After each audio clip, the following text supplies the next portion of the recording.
live show. We are reconnecting you Okay, now. so let's break it on down. We're going to do this thing, and you know that we know how everything is going to be okay. We do this thing like every day. That's the way. So here we are on the Urban Therapy with Sun show on this Saturday morning, the 26th of March. March is on his way out of here. It seems like it just started, right? And the weather's starting to break a little bit, and I lied just a little bit, and we getting it down there, and I like the way it seems and the way it sounds. Today on the Urban Therapy with Sun show, we're talking about like wiping your face with a mildew rag. Now, what do you know about a mildew rag? Let's talk about a mildew rag. First of all, a mildew rag stinks. Anything that smells like mildew smells like something that ain't right. And there's one thing about dealing with a mildew shirt, pair of pants, whatever, sometimes an undershirt. People will try to get away with wearing a mildew item of clothing, knowing that they smelled it. They may have tried to iron the smell out of it or whatever. It's just a mistake because you may have left something in the washing machine too long, and that little fungus start growing on it. It's not all the way there, but it's letting you know that smell is a clear indication that you need to throw that thing back up in the washing machine and get it right. And I make sure that your game tight, yo. Don't be spiteful. But when we talk about like wiping your face with a mildew rag, if you've ever been sweating in the summertime or whatever, and you were handed a bunch of towels that were supposed to be clean, and then when you wiped your face, it wasn't clean. It was like a little mildew smell, and it was too late because you already wiped your face with it. Now you got that smell. You're not going to hold that smell all day, but for the time being, you got that smell. The good part might be the good part about it might be that nobody else is going to really smell this smell on you, not for a long time. So you can shake this off, and you can wash that rag out, and you could be all right. So when we talk about like wiping your face with a mildew rag, what we're actually going to be talking about today is when you do a favor for somebody and they surprise you with the favor that they ask you to do. And that favor makes you feel dirty. It makes you feel bad about yourself for the rest of the day now. Just like when you wear that mildew shirt or pants or whatever, and it makes you feel self-conscious, weak, scared, concerned for the rest of the day, is just how you feel when you do that favor for somebody and you thinking to yourself, like, why did I didn't mean to help you do nothing like that. We're going to get into it. Urban Therapy with Sun 752. And this is the Urban Therapy with Sun show. We do this every single Saturday from 1 p.m. till around 12:30-ish. And the reason that we say 12:30-ish is because sometimes it gets so heated that we just have to do a little OT on a Saturday. And it is a Saturday. This is the show where adults come out and play with other adults. We laugh, we cry, we argue, fuss, and fight, go back and forth with each other, bust it up all crazy. We take an introspective look into our own personality to see the way the universe projects us into this thing called the world and try to figure out this thing called life. I am your host, Sun 752, aka Omar with the. And if you can't say Omar with the, but then you just say Omar with the R. This is the Urban Therapy with Sun show. And this morning on this crisp Saturday morning, March 26th, we are talking about like wiping your face with a mildew rag. You expected to wipe your face or to do something clean, and you wound up feeling dirty and self-conscious about it all day. Has anybody ever asked you to do a favor for them that you knew wasn't all the way right, that you knew wasn't all the way clean? But maybe you thought like, okay, this person is trustworthy. So even if you've seen them do some untrustworthy stuff to somebody else, you figured that they would never try to do anything like that to you. And you may have been right up until this point. But they asked you to do a favor for them.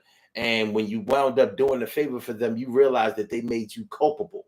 they made you actually an accomplice into their little scheme. It didn't necessarily have to be a crime, but they involved you in a situation that you would rather have not been involved in. I'm going to give you an example. And this is an example that may seem extreme to some of y'all, but it's one that you may also be able to relate to. And it may be one that has happened to you in recent times or at some point in your life. Let's say that you had a friend or a family member that was married.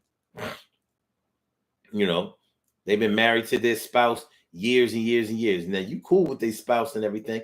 Not saying that you and their spouse is like real close or whatever, but the bottom line is that you do know their spouse and you cool with them and you good with the whole fam. All right, so this friend or this family member asked you to take them to the airport.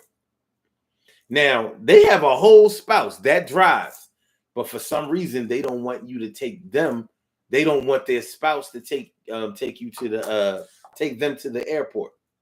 So you're like, all right, well, what time you got to go? Oh, I need to be at the airport. My plane leaves at, let's say, 1 o'clock. Okay, so I should pick you up around 10? Like, yeah, 10 o'clock is good. All right, so we'll have plenty enough time to get to the airport.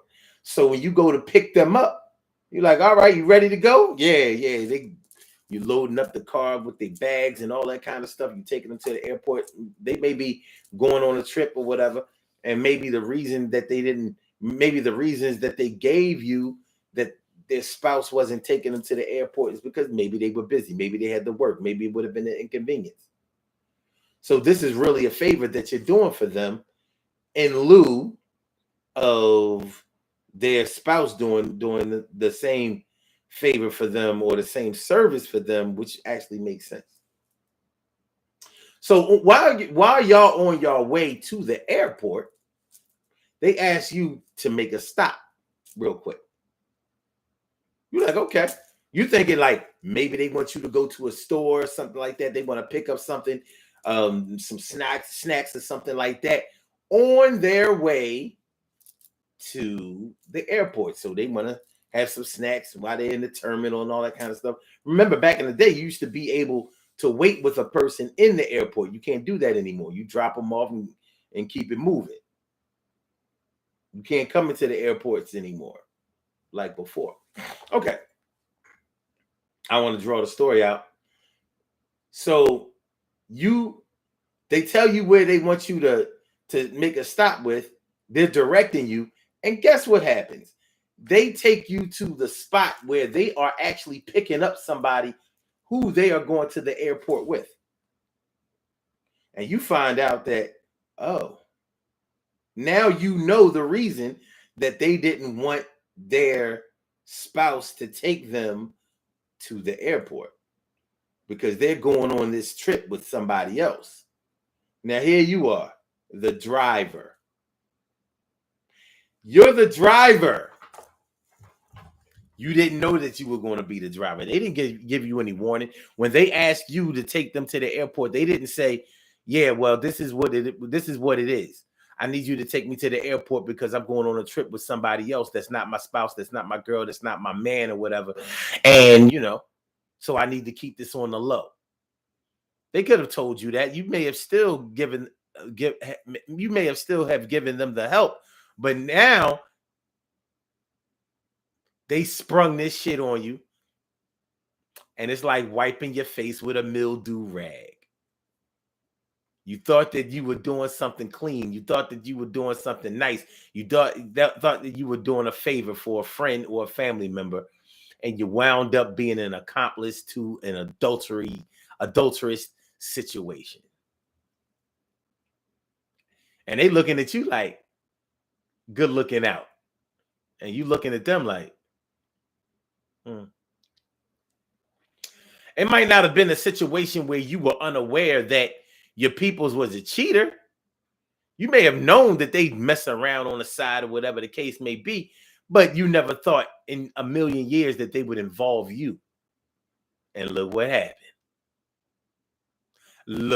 happened. They directly involve you. Put you right in the there's no way I can say that I didn't know about this category. How you like that?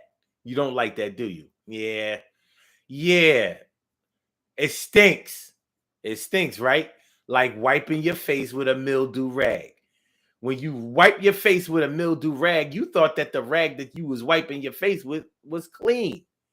You expecting to smell the fragrance of fabric softener, Downy, Bounce, at least Gain, Cheer.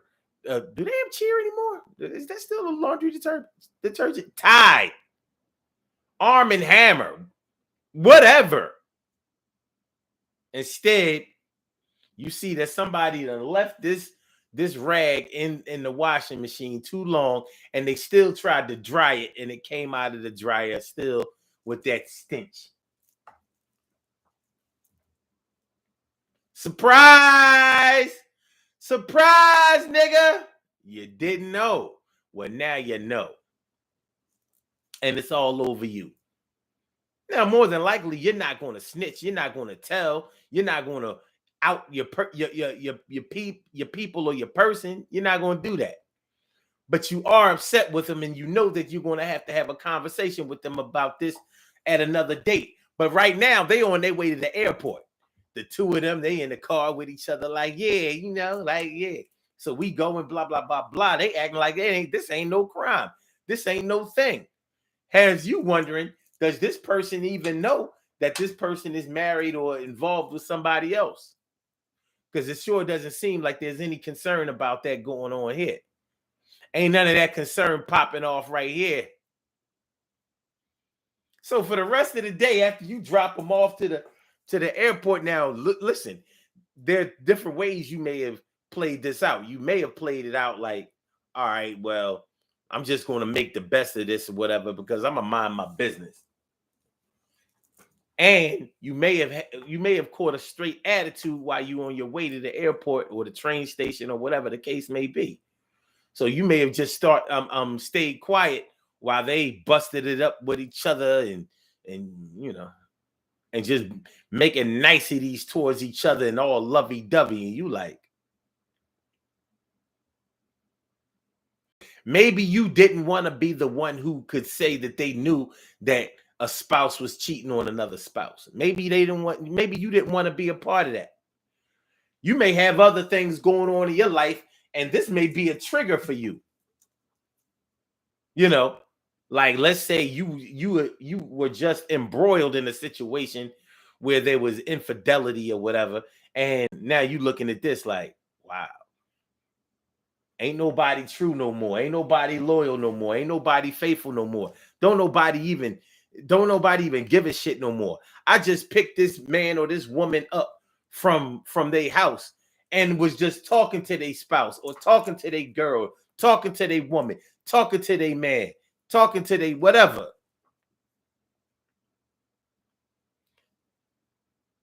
They just kissed their wife or their husband goodbye. Like, all right, babe, well, I'm gonna call you when we touch down, and yeah, I mean, blah, blah, blah, blah. The whole scene just played out. I just watched the whole scene. All of this based on a lie. And now here I am part of that lie. I'm an accomplice. Like wiping your face with a mildew rag. What you know. Make sure y'all hit that like button, y'all. Make sure that y'all share the show. Make sure that y'all subscribe to the channel. If you haven't subscribed to the channel yet, this is the Urban Therapy with Sun Show. I'm your host, Sun752, and we talk about like wiping your face with a mildew rag. Shout out to all my people who have tried to get away with wearing a mildew shirt. They figure, nah, I smell it a little bit, but ain't nobody really gonna smell this. You stink, man. You stink. And the thing about wearing a mildew piece of clothing, everybody who comes close to you can smell that shit. But guess what? Ain't nobody saying nothing. The likelihood that somebody during the day will say, listen, man, that shirt you wearing stink. Like it smelled like mildew. You need to change your shirt. On your lunch break, go over the Family Dollar, whatever, get a t-shirt or something like that. But you know, if ain't nobody else gonna tell you, I'm gonna tell you. And for some reason, when it comes to a mildew shirt or mildew whatever article of clothing, people don't say nothing. But guess what? Everybody says something behind closed doors. Everybody says something on the low. Everybody says something behind your back, like, yo, such and such must not have dried that shirt or that jacket or those pants or whatever is going on. They smelling like they smell like mop water, and that ain't good. I ain't talking about the good mop water with the disinfected. I'm talking about the shit that looks and sounds infected. I mean, I should say looks and smells infected.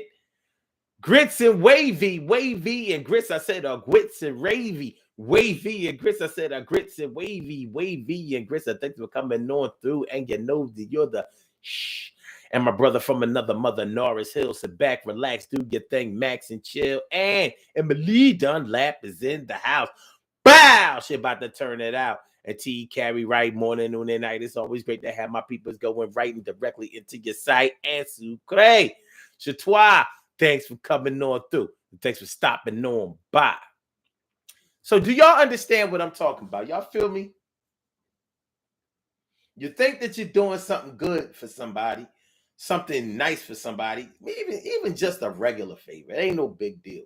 You're doing something for them that they would easily do for you. And you know this for a fact because maybe they've done it for you before.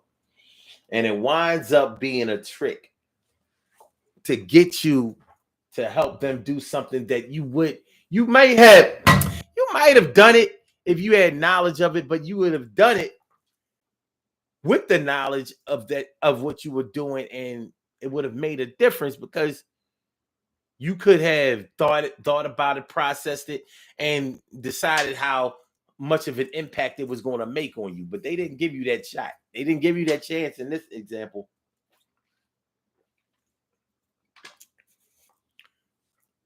They brought your lamb ass right to the slaughter.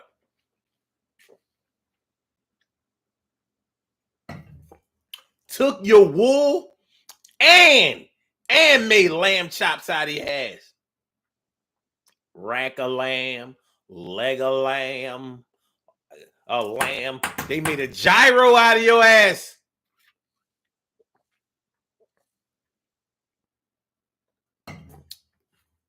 They made a gyro out of your lamb ass and wearing a sweater out of your wool. How you love that? Lamb chop. So that's what we talking about. I said that, a diggy, that. That's what we talking about. Let me see. Kristen Wavy says, just don't tell me anything because I'm not keeping up with your life. Interesting. Narcel says, unforeseen complicity to commit adultery. I would be livid. I would talk so much shit that they would be on pins and needles for the whole time they were gone.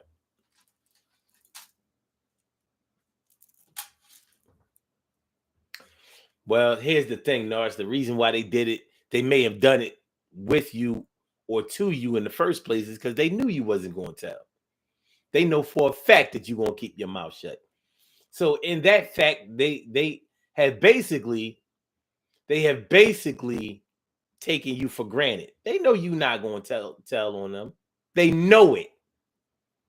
Even if you are mad at them, they know for a fact you're not telling. You are not going to tell because that's just not you, which is the reason that they chose you.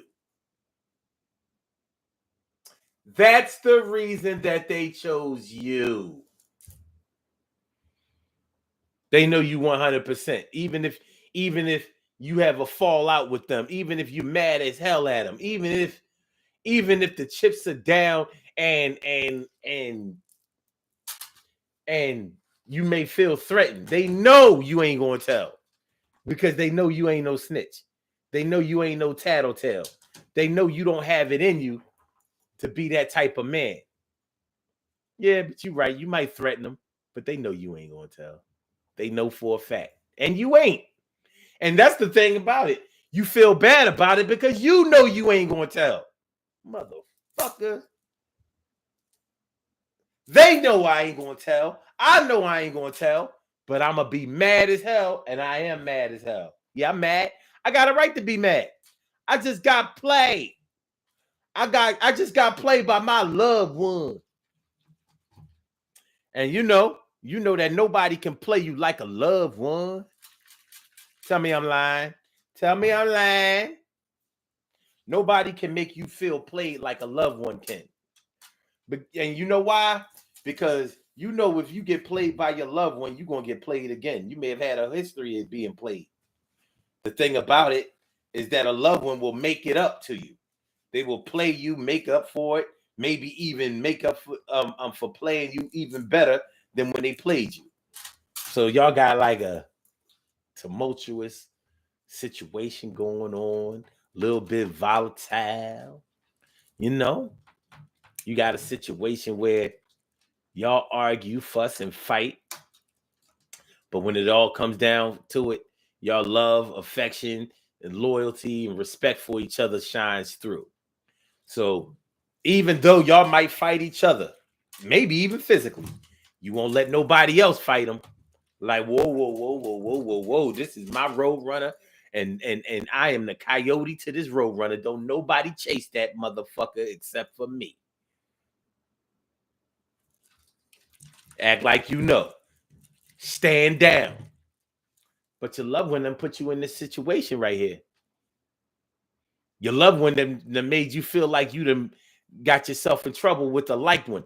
Now, wait a minute. Now, I don't want to spend all day on this scenario. That wasn't my intention. So let's keep it moving.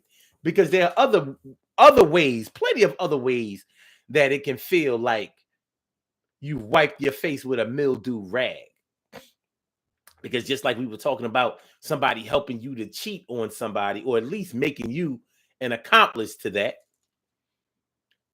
I don't know if y'all have ever grown up with somebody that was a shoplifter. Have you ever grown up with somebody, a cousin, a friend, next door neighbor, classmate or whatever, that stole all the time and you didn't know? You didn't know? Have you ever met somebody that was fly as hell? They always had the latest and greatest shit. And you was like, damn. I don't know what they do for a living, but they got it going on. Only to find out later on that they were a booster or they peoples was boosters. You're like, damn. That used to happen a lot back in the day. When I was in high school, you meet somebody like, damn, they always keep the freshest gear, the livest clothes. Got everything. And you find out that they peoples was taking orders. They lived in South Philly, going door to door, like, yo, what you need? You want a pair of Jordache Sergio Valente Chardons or some Baronellis or do you need some Gloria Vanderbilt or whatever you need, guess, New Silk, whatever you need, Sergio Tacchini in the Taiwan, yo, we can have fun. Or Adidas suit, leather Adidas suit. Do you need that shit, troops? I got everything that you could ever want. You can have this little Mickey Mouse sweater. Don't front. Coca-Cola gear. Yeah, this year, that shit is in style, yo. We gonna go wild. You found out that they was a shoplifter or associated with shoplifter. Anyway, you go shopping with them, and that's how you found out that they was a shoplifter. Y'all might have, okay, you know what? I'm going to make it innocent. I ain't even want to talk about going into the department stores. You go in Woolworths with them. Remember Woolworths? Remember F.W. Woolworths? Remember the 5 and dime Woolworths? You know, Woolworths. You went in Woolworths with them. They came out with all kinds of shit from the Woolworths. You're like, yo, I didn't even see you buy nothing. You went to the counter. They're like, I got it, didn't I? They done came out with Dunkin' yo-yos, Elmer's glue, 72 color crayon boxes. You know what I'm saying? A new dart gun for their little brother. Remember the little dart gun that used to have that used to shoot the suction cups? You know what I mean? It was a dart gun that you could shoot the little the little suction cup dart bullets on the walls. You go pull a suction cup off the wall, reload your. They done stole all this shit from Woolworth. Who knows what I'm talking about? The Woolworth. You found out this person steal, and you was just with him. Good thing they got away with it, but you feeling some kind of way. Because if y'all would have got caught, then it would have looked like both of y'all came in there to steal shit. You wasn't on that type time. Yeah, you wasn't on that type time, but guess what? You would type here. But you like, damn, this is a nice yo-yo. Look at this. You doing all kinds of tricks with the yo-yo. You doing a butterfly with the yo-yo. You doing a walking the dog with the yo-yo. They might even bought you a pair of click-clackers. You know you couldn't resist a pair of click-clackers. Clacker, clacker, clacker, clacker, clacker, clacker, clacker. Y'all know what I'm talking about. The balls do this. Fast. Clacker, clacker, clacker, clacker, clacker, clacker, clacker. People who couldn't do the clackers messing up their wrists. They wrists all bruised up and all that shit because they couldn't do the clackers. They couldn't do the clackers. I could do the clackers. Could you do the clackers? I could do the clackers. They stole all that shit out of Woolworths. You didn't know they still like that. It can get worse. It can get worse. Okay. I've told y'all this story before. I'm going to tell y'all this story again. Speaking of stealing or whatever. All right. When I graduated college, there was a guy that I met in college that I knew in college, and we was cool. I think that he considered us to be more cool than he was all right. You know, I on the low, he was a snitch. He was a snitch. And I, how some dudes, they have an unhealthy, to me, an unhealthy relationship with the ladies. Sure, he was always trying to get some ass, and he got a lot of ass. But he got a lot of ass by making other dudes look bad. And he made them look bad by giving these chicks that he was messing around with surveillance. He was giving out information. Oh, yeah, he messed with this one. And he been creeping with that one, blah, blah, blah. You should give me some ass. Not him. And he used to work for him. Anyway, make a long story short. Because I wasn't supposed to know that that's how he played. But that wasn't hard to tell. So anyway. So, when I graduated college, he was still in college. And when he came home for one of his breaks or whatever, this before I was driving, he came to pick me up. He was like, yo, he came to my apartment, picked me up like, yo, oh, you know what I'm saying? You know, I'm going to go over my man's house. We're going to watch the game and blah, blah, blah, blah, blah. I was like, all right. So I just had this bottle of Moet. Remember White Star Moet? I ain't had no Dom Perignon. I couldn't afford no Dom Perignon at the time, but I had this bottle of White Star Moet. You know what I mean? So I was like, all right, you know what? Tell you what. You know what I mean? I'm gonna take the bottle of Moet over to the crib. You know what I'm saying? It was a nice little bottle of Moet, $30 champagne and all of that kind of shit. I'm sharing. Okay. So we go over the crib. The boy lived out in Jenkintown. He lived out in Jenkintown, right across the street. And those apartments right across the street from this for my Philly peeps who might know something about this. Right across the street from the Benihana's over there. It's not Benihana's, Hibachi. He lived in that little high-rise joint. So we went over there. I was like, oh, nice apartment. This is pretty cool. And he had this is like 1994. So he had a Sega Genesis. And he had the Sega Genesis hooked up to his stereo system. So when they played the Sega Genesis, it was like boom, boom. I was like, yo, that shit is fly. I was like, damn, I didn't know you could do that. That's Sega Genesis. It's kind of dope. I wasn't even playing video games at this time. So they playing the games or whatever, and I'm just checking them out. And I'm like, okay, cool. I'm on the sidelines, drinking my White Star Moet. I shared it with them, you know, but I'm drinking my portion. So I'm drinking whatever. I think we had some other beer there, whatever. You know, I'm bringing in the good shit. Anyway, to make a long story short, when I left the crib, when, you know, my man took me home and all of that kind of shit, like, yo, man, nice to meet you. You know what I'm saying? You know, because I never met the boy. The next day, my man calls me talking about the boy said that a couple of his cartridges were missing. A couple of his Sega Genesis cartridges were missing. And I was like, why are you telling me? He was like, well, you know, I'm just asking, because it was just us there. I'm like, what? He was like, yeah, I'm just saying, man, it was just us there. So he was wondering, you know, did you borrow the car? I'm like, first of all, I don't even play the game. I don't own a video game system. And I'm like, and how am I going over somebody's house to steal something? I'm like, yo, you see where I live? You see how I live? What are you talking about? He was like, I'm just saying, oh. I said, listen, tell your man this. Or if you can give him my number. You can call me or whatever. But tell him this.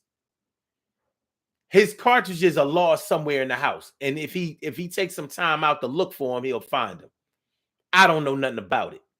And I don't appreciate you calling me, even suggesting that. Like, come on, man, stop playing with me. I'm just saying, oh, you know, nah, you ain't saying nothing. After that, I wasn't rocking with him no more. Like, who the fuck? First of all, if you felt like I was a thief in any type of way, why would you take me to your man's house? You know, your man had nice shit. He lived there with his lady and his kid. You know, he had a son or whatever. You know, they was doing all right. This before all the rest of us came up. So I'm like I said, I shared my White Star Moet with them.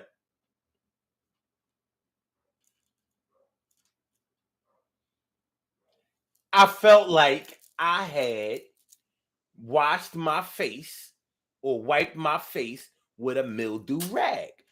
I was honestly and seriously pissed. I wasn't feeling that. And I wasn't feeling him. And guess what happened? Yeah, the boy searched his house and he found out that he misplaced his fucking cartridges. It was probably like NBA Live 94 or, you know, some shit like that. I don't care what it was. I didn't play that game. I still don't play live. I can't play live. I can't play Madden. I can't play NHL. I can't play MLB. I don't play them kind of games. I play stupid games.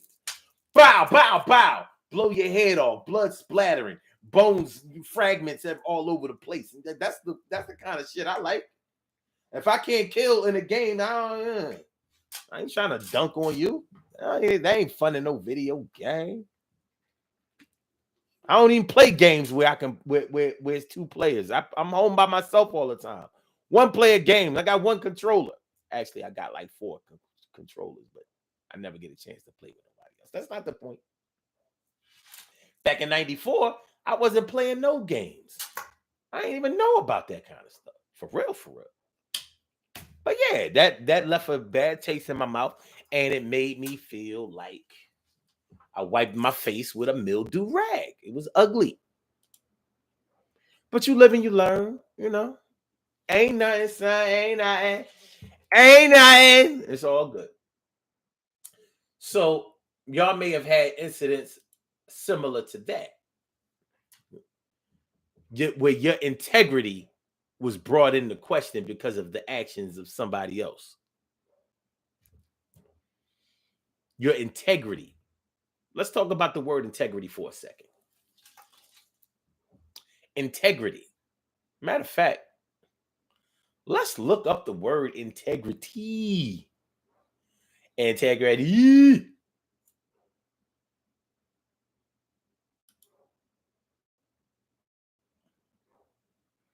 Sam's West Incorporated is an American chain of membership-only retail warehouse clubs owned Shut up. and operated by Walmart Incorporated, founded in 1983 and named after Walmart founder Sam Walton. As of January 31st, 2019, Why are you Sam's still Club speaking ranks when I second in already sales did volume among warehouse clubs with different shirt? $57.839 billion in sales, behind rival Costco Wholesale. Okay.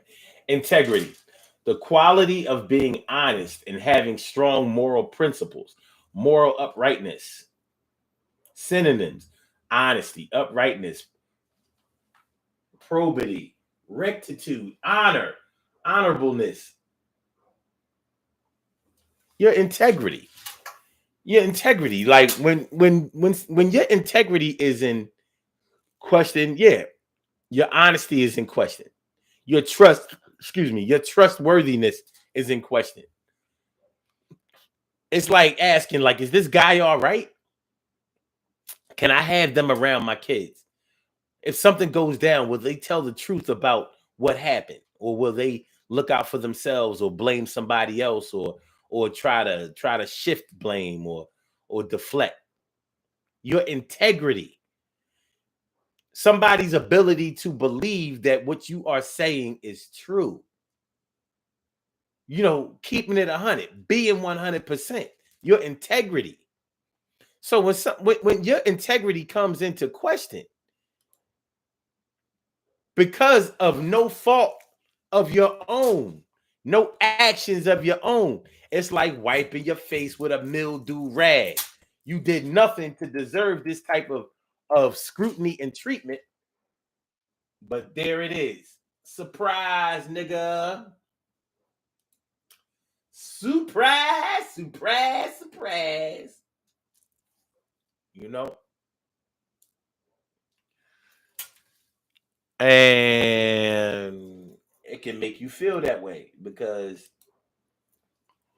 that's not what you came there for.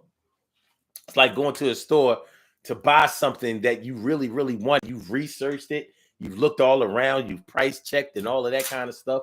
And when you go buy that that item, you find out that it's a straight knockoff. And you like, God damn it. Well, no wonder it was so cheap. Yeah. Your integrity.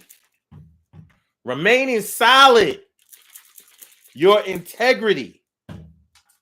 Remaining solid. Solid. Standing strong. The integrity of these floorboards. Don't nobody want to stand on. Have you ever stood on a surface that had very little integrity? Where you were kind of afraid that you might fall through the floor. Have you ever seen somebody step on a floorboard that didn't have enough integrity, that wasn't sure, and they actually did fall into the damn floor? It ain't cool. It ain't cool. It ain't cool.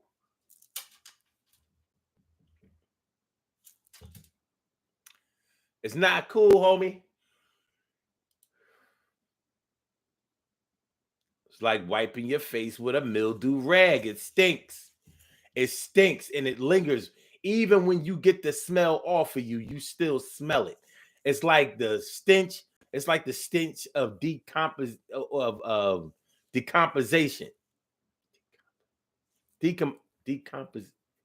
Decomposition. Yeah. A body that is decomposing. Decomposition, right? Yeah. Decomposition. You can't even when they remove the body, even when you clean up and everything, you will never forget the smell of a dead body. Especially if that dead body meant something to you. Like the person that was in that body was somebody that you love. You won't forget that smell. It will stay with you. It'll be like, yeah, you'll be asking God, like, why did I have to see? It's bad enough that person died. Why did I have to see them in that state? That's the kind of shit that'll have you questioning heaven and hell and all of that kind of stuff. You understand what I'm talking about? Understand what I'm talking about? That's for real.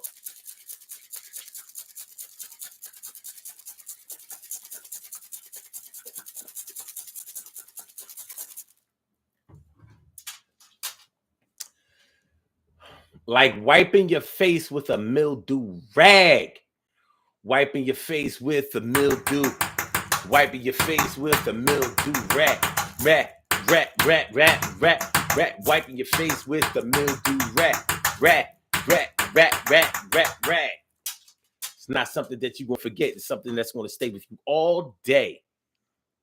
For right or wrong, good or bad, or indifferent. You was just trying to do something nice for somebody. Or you was just trying to go about your business, your business of minding your business. And look what happened. Look what happened to you, homie. You got caught out there and it's unfair. You got caught out there and it's unfair. If y'all would like to call into the show, I invite y'all to call in. And the number to call is area code 319-527-6199. Once again, the number to call is area code 319-527-6199. Press number 1 and that will let me know that you would like to speak. And then I will call you out by the last 4 digits of your telephone number. This is the Urban Therapy with Son show. Whoa. Make sure y'all share the show. Make sure that y'all subscribe to the channel. Make sure y'all hit that like button. Make sure that we keep our integrity. Do you know? Like wiping your face with a mildew rag is unfair. Rather unfair, sir. It's not a good look, baby. You know.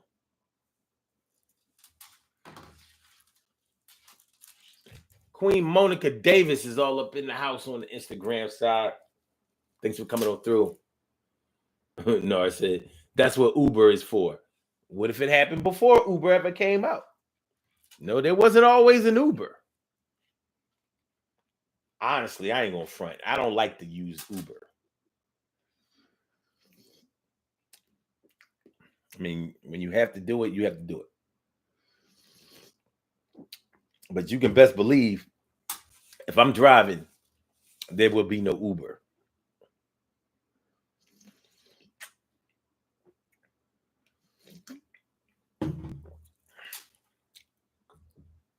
Okay. No, it says, here's one.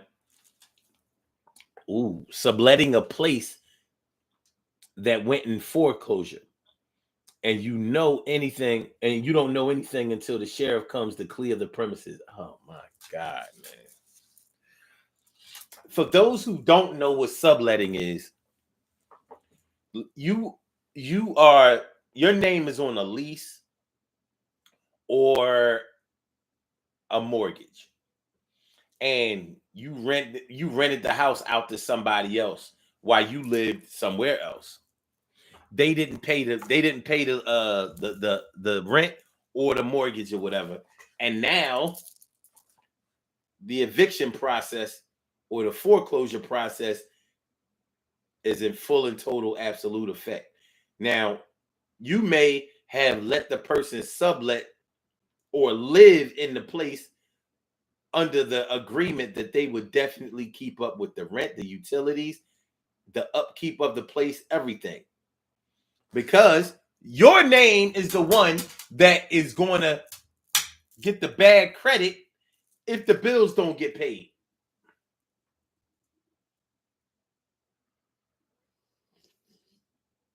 So in Norris's situation, in his example, you trusted the person to pay the bills. You know that they have enough money to pay the bills. What you didn't know is that sometimes they don't like to pay bills. And they don't. And unfortunately, they got real selfish on you. And they figured, well, it ain't in my name anyway. If things don't work out here, I can just go down and apply to get my own apartment and I'll start fresh. But, you know, how people look a gift horse in the mouth. They look a gift horse in the mouth. So it's like, Well, yeah, it was nice of you to let me use this apartment, but you only let me use this apartment or this house because you had another place and you was doing your thing over here and all of that. So, I did need you and I did ask you, could I stay in this place? But I see that you've taken me for granted.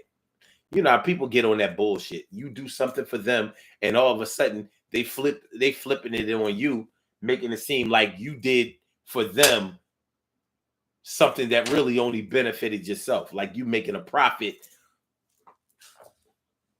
off of whatever they are doing or whatever you've done for them. When your kindness becomes a weakness, they look your gift horse right in the mouth.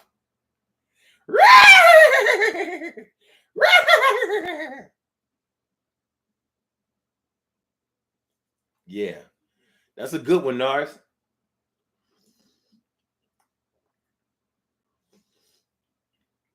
That is. That's a very good one. Back in the day, crackheads taught me how to steal. And the way they taught me how to steal was they always made sure that when they stole something from somebody anywhere, that person could never fully blame them because there were other people there that could have done it too. See, I'm not diabolically evil enough to do that kind of shit.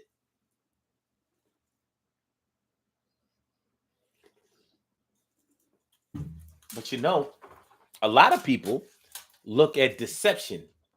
A lot of people look at deception as a form of intelligence.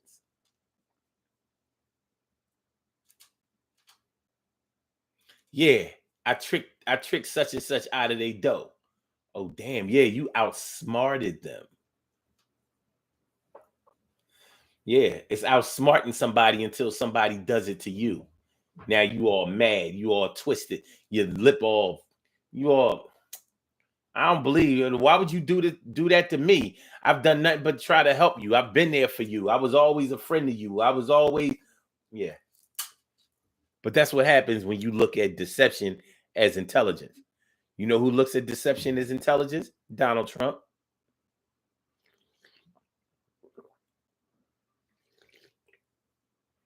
Made a fortune out of that shit. A fortune. Tricking people out of their money. Making them feel good about the money that they have invested in you as you shit on them. You straight shitted on them. Do dirt, get involved. Emily says, or the person that asked you about it took them trying to divert the attention off of him. Oh, yeah. Well, a lot of times the first person to speak up is the person that's guilty. They're so guilty. Guilty is charged.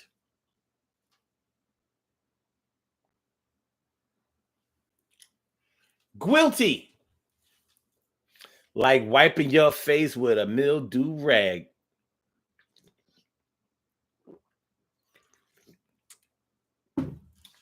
Yes.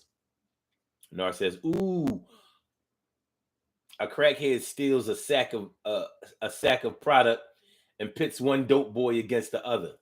Now, if a crackhead can do that,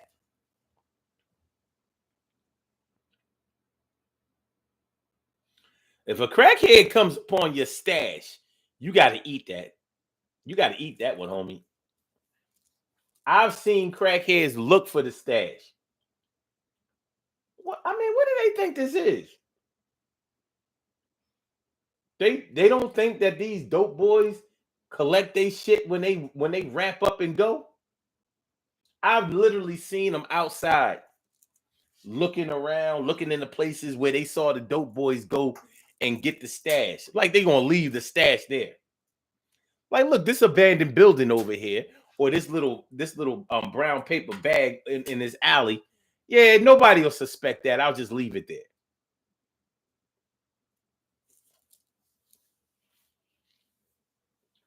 Like wiping your face with a mildew rag. Wiping your face with a mildew rag. Have you ever cleaned your body with a mildew towel? The whole towel. You know what I'm talking about. You washed your clothes on Sunday. Didn't take them out of that washer until Thursday. Didn't check to see how they smell. Or you smelled a little bit. You figured this is how human beings think. Once I put them in the dryer, that smell will go away. And it does. It seems like it does. It sure seems like it. So, like I said, you put the clothes in the washer and wash them on a Sunday. Didn't take them out of the washer until Thursday. I mean, you were busy. Life calls. Then you threw them in the dryer on Thursday. Seemed all fresh. They was all fresh and clean when you took them out of the dryer. The whole load was fucked up. The whole load needs to be rewashed. But you didn't check all of that. You took it off, put it on, smelled a little something. You figure, that'll go away. Let you start sweating in the summertime and see how much that mildew smell go away.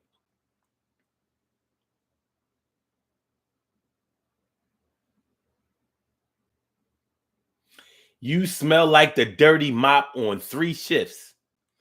I don't know who did it. The first shift, second shift, third shift. But one of y'all trifling.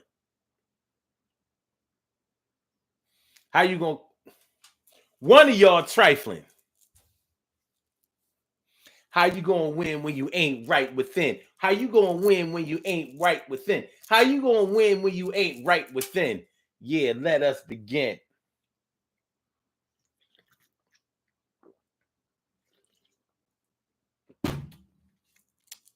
Speaking of Lauryn Hill, let me ask y'all something. Lauryn Hill only really had one album. That second album don't count.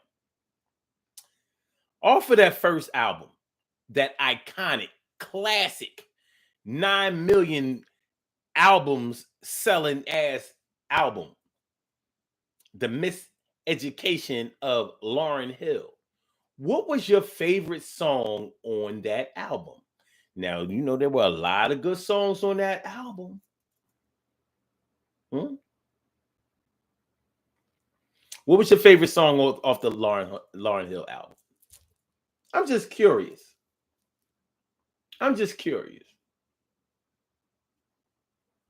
Your favorite song off the Lauryn Hill, The Miseducation of Lauryn Hill album.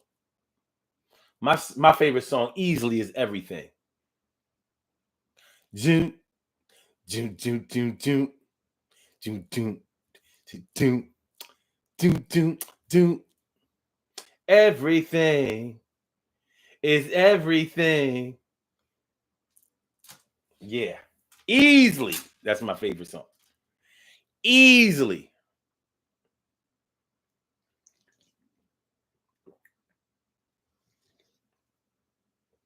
Yeah. And I like the whole album. That album was very, very easy to listen to. Still to this day. But that song, Everything, when that shit come on, I'll be like,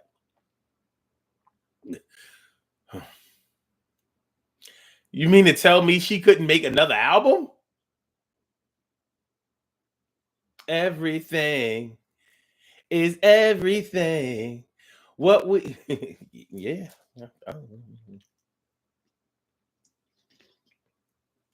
All right.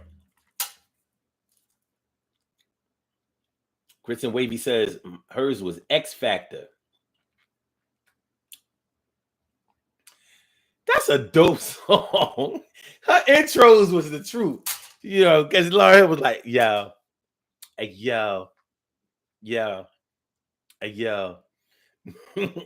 Is it all so simple then? But you rather make it hard. Loving you is like a battle. And we both come out with scars. Yeah. X Factor. No, this shit was hot. That shit was hot. That's my number 2. That's my number 2 favorite song off that album. 2.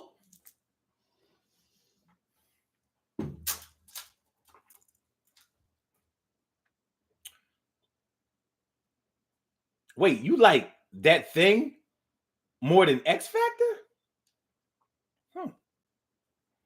No, it says Zion. Zion is the first one that pops out at me. Really? Zion. Wow. Wow. Okay. Interesting. Very, very interesting. Very, very interesting. Well, since we having a little fun with it, and since honestly, the Miseducation of Lauryn Hill album always reminded me of the Stevie Wonder Songs in the Key of Life album. And if you listen to a lot of the songs on Lauryn Hill's album, you can hear the Stevie Wonder influence in her music. So what was your favorite song off of Songs in the Key of Life? Now I know that, not knowing the age of everybody, because the Songs in the Key of Life came out in 1976. So some people may not have been born who are listening to the show, watching the show. But the thing is, it doesn't matter what, like I can speak on a Jimi Hendrix album. I might not have been born when it came out. It doesn't matter. That it doesn't mean that I didn't go back and listen to it. So what is your favorite song on the Songs in the Key of Life album? Which honestly, I think is probably the best album I've ever heard. Hands down. Now, there's been a lot of great music, but Songs in the Key of Life was 2 albums. Now, granted, albums didn't used to have as many tracks on it back in the day as they do now. It doesn't matter. Songs in the Key of Life, song after song after song after song after song, from Alpha to Omega, until the needle dropped both albums, both sides, and ended like a dope ass album. Grits and Wavy says, "Isn't she lovely?" Okay. It's hard to say. I mean, you gotta think of how many. First of all, the album had a lot of hits, but besides the hits, it had a lot of great songs. Shit, I like. Damn, when I have to say what my favorite song off that album was, it's like,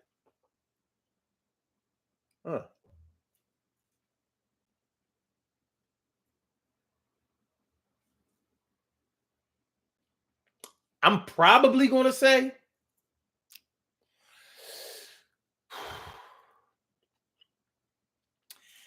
man, I like Saturn, because Stevie Wonder deep.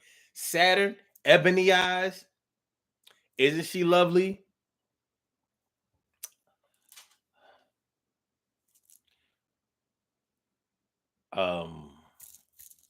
What's the song where the woman sings on at the end? You're just a masochistic fool. Down.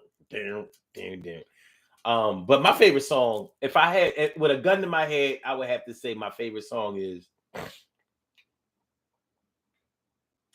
"Cause I Don't Wanna Bore You With It. Oh, but I love you, I love you, I love you. I don't wanna bore you with it.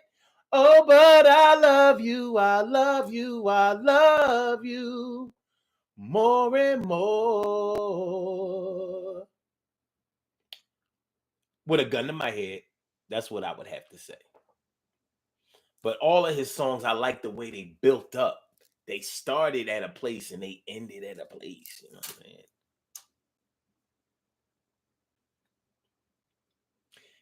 So,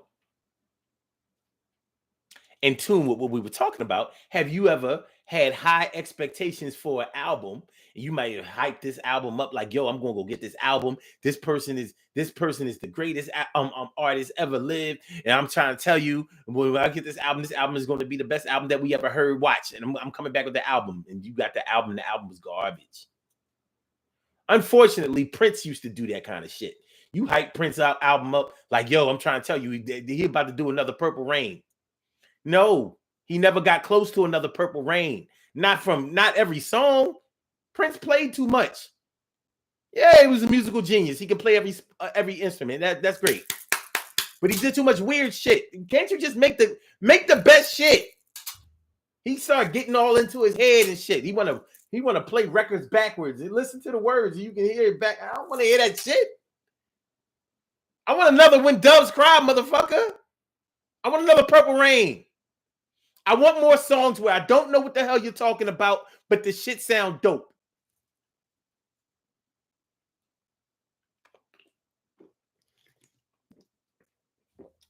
And you know that Warner Brothers had to have told Prince for the movie Purple Rain, like, listen, you're gonna score this whole movie. You can't be doing none of that weird shit you be doing, man. You're gonna have no. You're not gonna be able to make any songs for yourself on this record. This is your biggest shot. This is your Michael Jackson's Thriller. This is your year. You cannot fuck this up.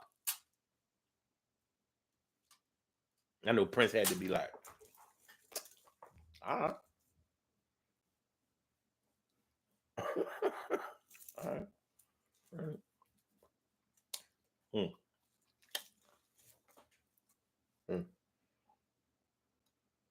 It had to be a struggle. But yeah, you go and hype up this album like, yo, this joint gonna be I'm telling you, it's gonna be the bomb. You go get the album. You're like, that damn Nas. You don't know how to choose a beat, my brother. All these dope lyrics. This beat selection. These songs not good enough. TK Wright says, I remember being accused of stealing work time after a decade of having a spotless reputation. I told them to pull the cameras and they did, and I was mad. A lot of typos in the paragraph there. A lot of typos. I could see that you probably was using that voice text, because ain't a lick of punctuation in that thing. You know what I'm saying? That's. Yeah. But I'm gonna hold you down.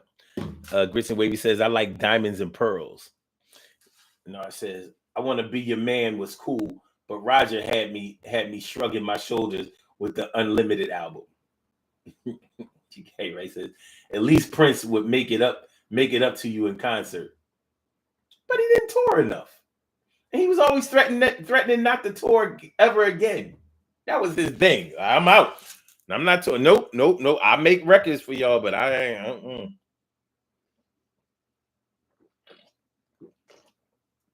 Nope, I'm not touring. Then after a while, he was like, nope, I'm not putting out no music. Not they until they give me my masters. Nope, no music. No music. They took my name. My real name is Prince Rogers Nelson. They tell me I can't call myself Prince. I'm putting up the symbol. Call me that. We can't. How do you pronounce that? What is that? It's call me that. Weirdo. May rest in peace.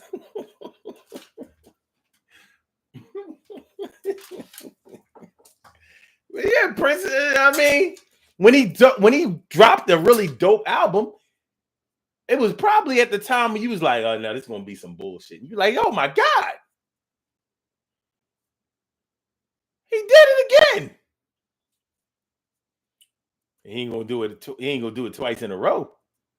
One good, one bad. One good, one bad. That was his MO. Like wiping your face with a mildew rag. Well, the difference between buying an album or whatever that you had high expectations, or another product that you had high expectations for that may have fallen flat, and wiping your face with a mildew rag, is that the mildew rag comes from trying to do something nice for somebody else and winding up doing something that you totally disagreed with, and it's sticking with you the whole day and making you feel dirty and nasty and trifling and disgusting. That's the difference. That's the difference that we're talking about here, y'all. Yeah, the Sign of the Times album was good. The Sign of the Time album was good. That was his one good. See, the one before then with Raspberry Beret on it, that was bad. Now, how you want to follow up Purple Rain album with that Raspberry Beret shit? Like, nobody want to hear that shit? Crazy? She had a Raspberry Beret. Fuck out of here.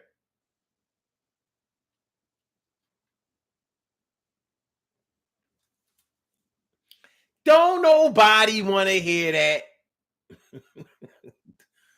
They don't. Don't nobody want to hear that. The kind you find in a secondhand store. This is the kind of album and the song that you find in a secondhand store. Fuck out of here. Album sucked. I don't even remember the name of it. It should have been called the Sucky album. But it probably wasn't. Yeah, man, you know. Yeah. Yeah, because the Sign of the Times album had Adore on it. That song alone could make an album. Like, song was fucking fire. Like, fire.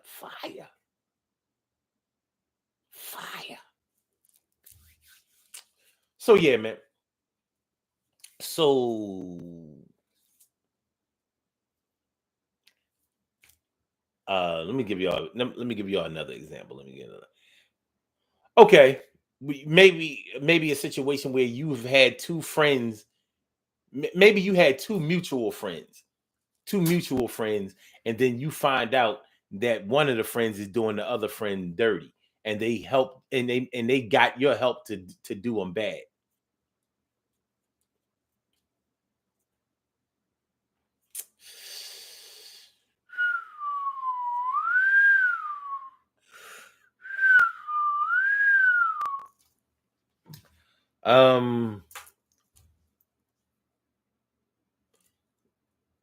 All right. Mutual friends or mutual contacts.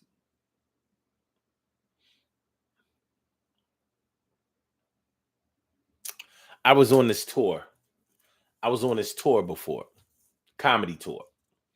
It was a small tour, but you know, we had dates and we was getting money and we was traveling and it was going well. The year was 2000. Well, this was 2006 going into 2007.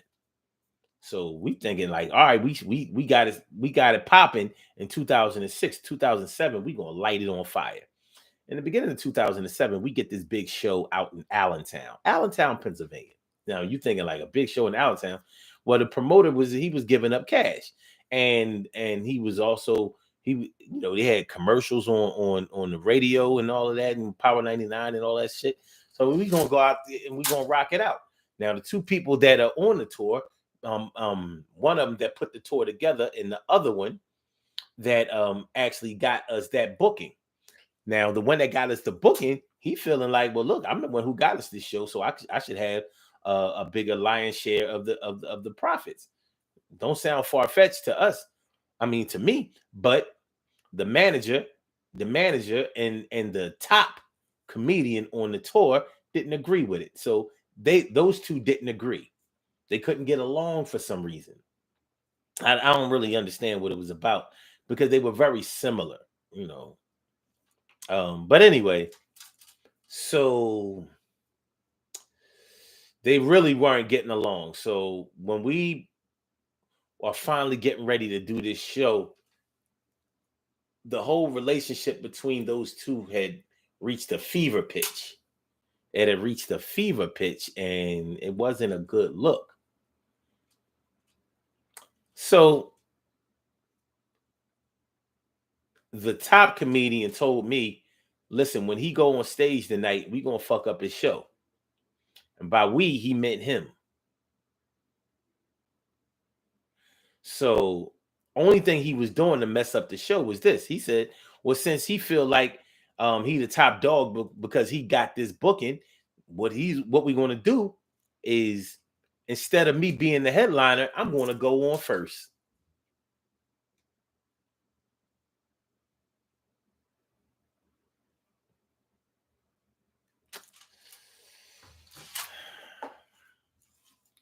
Now,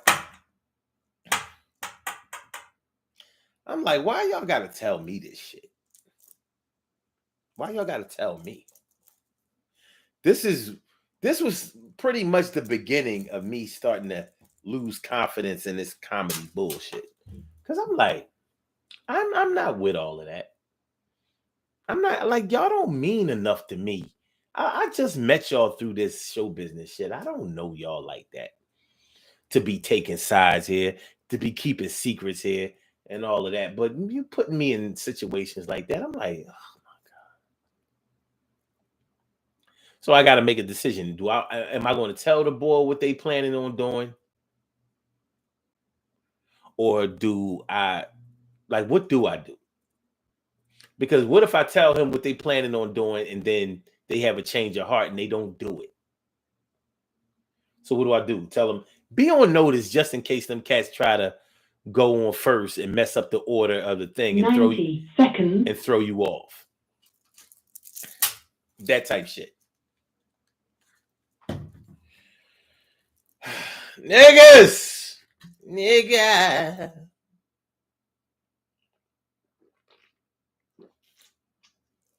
To make a long story short, that tour ended that night.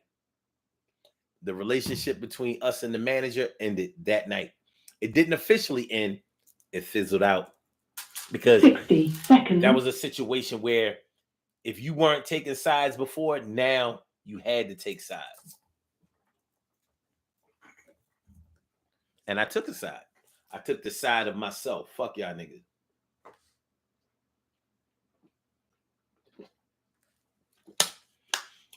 Why would I want to be dealing with some cats that's going to fuck up their money?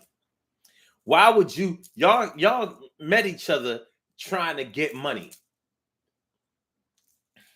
How could your focus be on anything else besides getting the money? We had a nice little tour package going on. The comedians that this manager was managing, all of them were good. We was getting it in. 10 seconds. Yeah. Narso says, saying something about innocent, nobody will be home until 7. Can be the green light for a robbery to take place. You ain't never done lied. Ugh.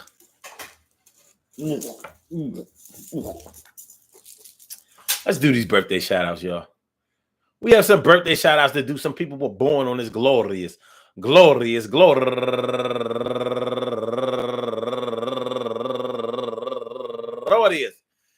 March 26th, and they deserve to be acknowledged. So let's go about our business of acknowledging them, making them feel special because they are special, because they are special, because they are S-P-E-C-I-A-L. They get the R-E-S-P-E-C-T. They are S-P-E-C-I-A-L. They get the R-E-S-P-E-C-T. They are S-P-E-C-I-A-L. They get the R-E-S-P-E-C-T. They get number one out the box, Joe Medley, turning 52 years old today, and also Albert Isaias Vasquez Vargas Happy birthday to you. And Nona Baldwin turning 25 years old today. And Andrea Smith turning 57 years old today. And Candace Logan turning 36 years old today. And my man Robert Howard III.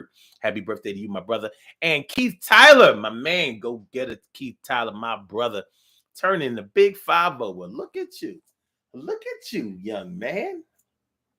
Keith calls into the show periodically or whatever. He used to call into the show a lot back in the day. That's my man. He's definitely a great team member. And last but not least, going all the way back to the 1989, my girl Danya Searles. Danya Searles. I want to say happy birthday to all of y'all and anyone else out there who shares this birthday on this glorious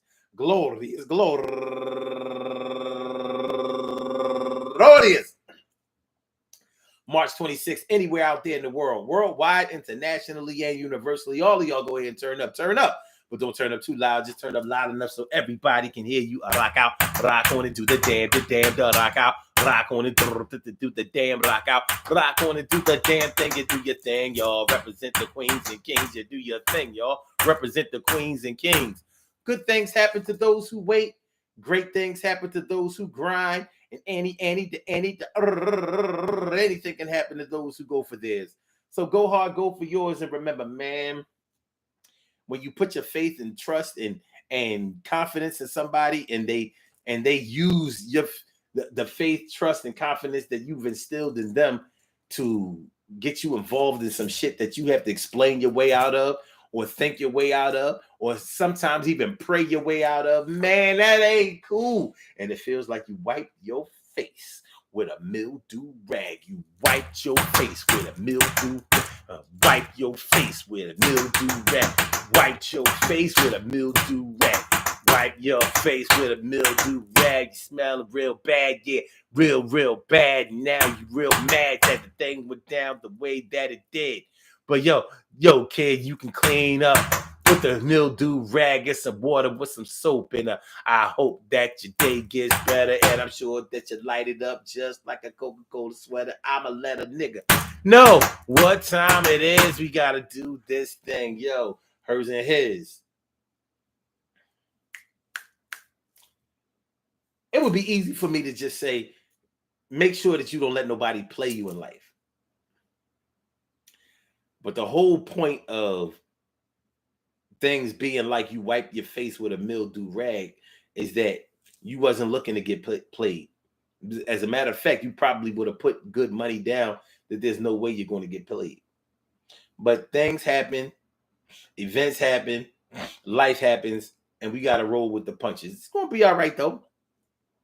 Take every lesson that's learned to teach another lesson to those who need to learn that as you learn yours.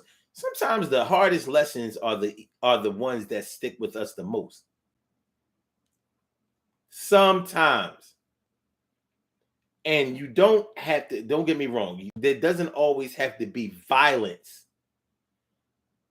in order to drive a point home.